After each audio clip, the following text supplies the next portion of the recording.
حضرت علیہ السلام فرماتے ہیں کہ اگر کوئی مجھے حضرت ابو بکر اور حضرت عمر رضی اللہ تعالیٰ عنہ اجمعین سے بہتر کہے گا تو میں اسے وہی سزا دوں گا جو بہتان لگانے والے کی سزا ہے۔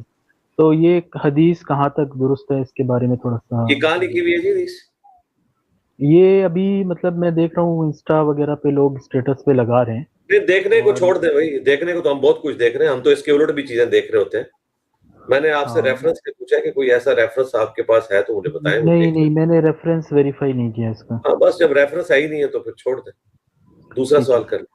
ہم آپ کے سامنے 10 کتابوں سے سند کے ساتھ سیدنا علی رضی اللہ تعالیٰ عنہ کا یہ فرمان پیش کریں گے کہ سیدنا علی رضی اللہ تعالیٰ عنہ نے فرمایا کہ جو مجھے ابو بکر و عمر رضی اللہ تعالیٰ عنہما پر فضیلت دے گا، میں اس پر وہ حد جاری کروں گا جو بہتان لگانے والے پر حد جاری کی جاتی ہے، یعنی اس کو 80 کوڑے لگاؤں گا۔ سیدنا علی رضی اللہ تعالیٰ عنہ کا یہ فرمان 2 سندوں کے ساتھ امام احمد رحمۃ اللہ علیہ کی فضائل الصحابہ میں موجود ہے، اور فضائل الصحابہ کا تعارف مرزا بارہا اپنی ویڈیوز میں کروا چکا ہے، بلکہ مرزا کی اکیڈمی میں یہ کتاب باقاعدہ فروخت ہوتی ہے، بیچی جاتی ہے، اور مرزا اس کو پڑھنے کی ترغیب دیتے ہیں۔ اس کتاب میں 2 سندوں کے ساتھ یہ روایت موجود ہے، سیدنا علی رضی اللہ تعالیٰ عنہ کا یہ فرمان۔ یہ ہے کتاب، دنیا میں سب سے بڑی کتاب فضائل صحابہ کے ٹاپک کے اوپر۔ امام بخاری رحمہ اللہ کے استاد ہیں امام احمد بن حنبل رحمہ اللہ، جو امام شافعی رحمہ اللہ کے شاگرد ہیں۔ ان کی کتاب ہے فضائل صحابہ۔ یہ پہلی دفعہ اردو ترجمے کے ساتھ ہمارے جہلم شہر سے بک کارنر والوں نے شائع کی ہے، اللہ تعالیٰ ان کو جزائے خیر دے۔ اس میں انٹرنیشنل نمبر کے مطابق 1903 احادیث ہیں۔ دنیا میں اس سے بڑی فضائل صحابہ کے ٹاپک پہ کوئی کتاب نہیں ہے۔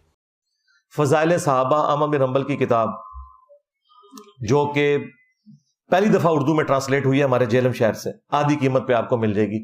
مارکیٹ میں تقریباً 2100 اس کی قیمت ہے، ہم 900 روپے کی دے رہے ہیں۔ اسی طرح ابن عبد البر رحمۃ اللہ علیہ کی کتاب الاستیاب میں بھی سند کے ساتھ سیدنا علی رضی اللہ تعالیٰ عنہ کا یہ فرمان موجود ہے، اور الاستیاب کا تعارف اور تعریف مرزا درجنوں دفعہ اپنی ویڈیوز میں کر چکے ہیں۔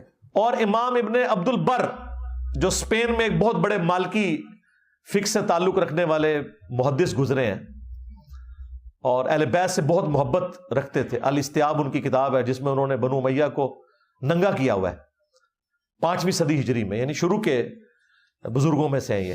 الاستیاب نے کس کو ننگا کیا ہے یہ تو ابھی پتہ چل گیا۔ جن کتابوں کا مرزا درجنوں دفعہ تعارف کرا چکا ہے، تعریف کر چکا ہے، انہی کتابوں میں سند کے ساتھ سیدنا علی رضی اللہ تعالیٰ عنہ کا یہ فرمان موجود تھا، لیکن مرزا ابھی تک اس کا ریفرنس مانگ رہا ہے۔ اسی طرح علامہ سیوطی رحمۃ اللہ علیہ نے اپنی کتاب تاریخ الخلفاء میں بھی ابن عساکر کے حوالے سے سیدنا علی رضی اللہ تعالیٰ عنہ کا یہی فرمان نقل کیا ہے، اور اس کتاب کا بھی مرزا بارہا اپنی ویڈیوز میں تعارف کرا چکا ہے، تعریف کر چکا ہے، بلکہ اس کا یہ بھی دعویٰ ہے کہ 1995 میں میں نے یہ کتاب پڑھ لی تھی۔ اسی طریقے سے جلال الدین سیوطی بھی ایک بڑا رائٹر ہے، دنیا جان کے ہر ٹاپک پہ ان کی آپ کو تحریریں ملیں گی۔ ایک کارنامہ ان کا یہ ہے کہ صرف ایک جلد کے اندر انہوں نے تاریخ الخلفاء لکھی ہے، یہ اپنے دور تک سارے حکمرانوں کی تاریخ لکھی، سیدنا ابو بکر صدیق سے لے کر شروع ہوئے، خلفائے راشدین، اس کے بعد بنو امیہ، بنو عباس، پھر اسی طریقے سے ایوبیوں کی حکومت، اور مختلف جو دنیا میں مسلمان جہاں جہاں حکمران تھے نا ان کے ساروں کے، اس کو پڑھ کے یہ 1995 میں نے پڑھی تھی۔ تو جس کتاب کے متعلق مرزا کا دعویٰ ہے کہ 1995 میں نے پڑھ لی تھی، اس میں بھی یہ روایت موجود ہے، سیدنا علی رضی اللہ تعالیٰ عنہ کا یہ فرمان موجود ہے۔ اصل وجہ یہ ہے کہ مرزا سیدنا علی رضی اللہ تعالیٰ عنہ کو سیدنا ابو بکر صدیق رضی اللہ تعالیٰ عنہ سے افضل سمجھتا ہے، اور سیدنا علی رضی اللہ تعالیٰ عنہ کے اس فرمان کے مطابق مرزا کوڑوں کا مستحق ہے، اس لیے مرزا ریفرنس مانگ رہا ہے اور لا علمی کا اظہار کر رہا ہے کہ مجھے پتہ ہی نہیں۔ حالانکہ ہم 3 کتابیں ایسی پیش کر چکے ہیں جن کا بارہا مرزا تعارف کرا چکا ہے، تعریف کر چکا ہے۔ ان 3 کتابوں میں یہ روایت موجود ہے، 2 کتابوں میں سند کے ساتھ اور 1 کتاب میں ابن عساکر کے حوالے سے۔ بہرحال 2 کتابوں میں سند کے ساتھ ہم یہ روایت پیش کر چکے ہیں، باقی رہ گئی 8 کتابیں۔ ہم نے دعویٰ کیا تھا 10 کتابوں کا، تو باقی 8 کتابوں کے حوالے بھی ہم مختصراً پیش کر دیتے ہیں، جن میں سند کے ساتھ سیدنا علی رضی اللہ تعالیٰ عنہ کا یہ فرمان موجود ہے۔ ان 8 کتابوں کے نام آپ کے سامنے اسکرین پر ڈسپلے ہو رہے ہیں۔ ان 8 کتابوں میں سند کے ساتھ سیدنا علی رضی اللہ تعالیٰ عنہ کا یہ فرمان موجود ہے۔ ویسے تو بہت ساری کتابیں پیش کی جا سکتی ہیں، لیکن ہم نے وہ 10 کتابیں پیش کی ہیں جن میں سند کے ساتھ یہ فرمان موجود ہے۔ البتہ تاریخ الخلفاء کا حوالہ اس لیے ہم نے دیا کہ مرزا کا یہ دعویٰ ہے کہ 1995 میں نے یہ کتاب پڑھ لی تھی، اور وہ اس کتاب کی تعریف بھی کرتا ہے، اس لیے ہم نے اس کتاب کا اضافی طور پر ذکر کیا اور اس کا حوالہ دیا۔ اب آخر میں گزارش یہ ہے کہ ہم نے 3 کتابیں تو ایسی پیش کی ہیں جن کا مرزا بارہا تذکرہ کر چکا ہے، تعریف کر چکا ہے، اور فضائل صحابہ جو ہے وہ تو اپنی اکیڈمی میں فروخت بھی کرتا ہے اور تعریف بھی بہت زیادہ اس نے کی ہوئی ہے. تو ان تینوں کتابوں میں یہ روایت موجود تھی, یہ فرمان موجود تھا. اس کے باوجود مرزا ریفرنس مانگ رہا ہے. تو یا تو مرزے کو اس بات کا علم تھا, یہ روایت مرزے نے پڑھی ہوئی تھی, اس کے باوجود مرزا اس کو چھپا رہا ہے, یا تو یہ صورت ہوگی. اگر یہ صورت ہے تو مرزا کتمان حق کر رہا ہے, اور کتمان حق پر مرزا خود وعیدیں سنا چکا ہے کہ ایسے آدمی پر اللہ کی لعنت, فرشتوں کی لعنت اور تمام لعنت کرنے والوں کی لعنت.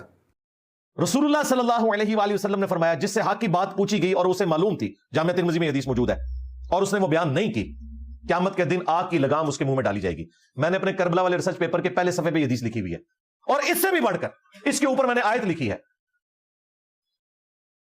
سورۃ البقرہ کی, کہ جو لوگ حق بات کو چھپا لیتے ہیں ان پہ اللہ کی لعنت, اللہ کے فرشتوں کی لعنت اور تمام لعنت کرنے والوں کی لعنت, جب تک کہ اس حق بات کو بیان نہ کر لیں, توبہ نہ کر لیں. کیا یہ وعیدیں دوسروں کے لیے ہوتی ہیں؟ لہذا ان وعیدوں کے مطابق مرزا جب تک توبہ نہیں کر لیتا اور اس حق بات کو بیان نہیں کر دیتا, اس وقت تک مرزے کے اوپر اللہ کی لعنت, فرشتوں کی لعنت, تمام لعنت کرنے والوں کی لعنت پڑتی رہے گی. اور اگر مرزا کہے کہ مجھے اس بات کا علم نہیں تھا, تو پہلی بات تو یہ ہے کہ اب ہم نے حوالے دے دیے ہیں, مرزا پر فرض بنتا ہے کہ سیدنا علی رضی اللہ تعالیٰ عنہ کا یہ فرمان اعلانیہ ویڈیو میں آ کر بیان کرے. اور دوسری بات یہ ہے کہ مرزا نے خود ایک اصول بنایا ہوا ہے علماء کے لیے, پہلے وہ اصول سن لیں. لہذا وہ علماء بھی گدوں کی مانند ہیں کہ جنہوں نے شوکیس پہ روک ڈالنے کے لیے صرف پڑھی ہوئی ہیں کتابیں, پڑھی ہوئی نہیں ہیں, اور یہاں پہ یہ پڑھی بھی ہوئی ہیں اور پڑھی بھی ہوئی ہیں. تو گدوں کی مثال کون ہے؟ جو کتابیں صرف پڑھی رکھتا ہے, پڑھتا نہیں ہے. مرزے کا یہ دعویٰ ہے کہ میں نے یہ کتابیں پڑھی ہوئی ہیں, صرف پڑھی ہوئی نہیں ہیں. اب جن 3 کتابوں کا مرزا تعارف کرا چکا ہے اور ہاتھ میں اٹھا کر تعارف کرا چکا ہے, انہی کتابوں سے ہم نے یہ فرمان دکھا دیا سیدنا علی رضی اللہ تعالیٰ عنہ کا. تو مرزے کا اگر دعویٰ سچا ہے تو مرزے نے حق چھپایا ہے اور لعنت کا مستحق ہوا ہے, اس پر اللہ کی, فرشتوں کی اور تمام لعنت کرنے والوں کی لعنت پڑ گئی.